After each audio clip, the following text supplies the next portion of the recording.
आज हम आपको एक नई कहानी सुनाने जा रहे हैं, दो बिल्ली और एक चतुर बंदर की।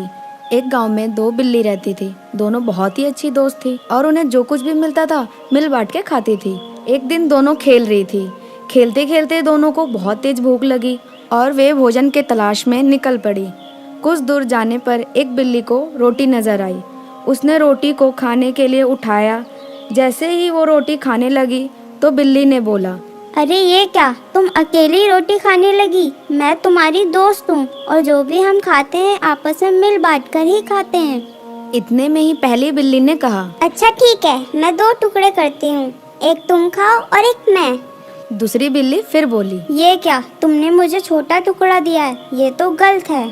बस इतनी सी बात पर दोनों में झगड़ा शुरू हो गया और फिर इतने में ही बंदर आया। दोनों को झगड़ते हुए देखा और बोला, अरे बिल्ली रानी, क्यों झगड़ा कर रही हो? दोनों ने अपनी दुविधा बताई तो बंदर ने कहा, मैं तुम्हारी मदद कर सकता हूँ। मेरे पास एक तराजू है, उसमें मैं ये दोनों टुकड़े रखकर पता कर सकता हूँ कि कौन सा टुकड़ा बड़ा है और कौन सा छोटा। फिर हम दोनों टुकड़ों को बराबर कर लेंगे। और बोलो, मंजूर है?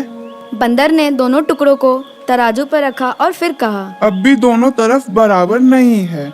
और फिर से वो दोनों टुकड़ों में से एक टुकड़ा तोड़कर खा लेता है। इधर दोनों बिल्लियां आस लगाए बैठी थी कि शायद इस बार दोनों टुकड़े बराबर हो जाएंगे, लेकिन बंदर हर बार ये कहकर एक टुकड़ा खा जाता है कि अभी टुकड़ा बराबर नहीं है। काफी देर तक ऐसे ही चलता रहा और रोटी के टुकड़े पहले से बहुत छोटे हो चुके थे। अब दोनों बिल्लियां बंदर की चालाकी को भाप गई थी।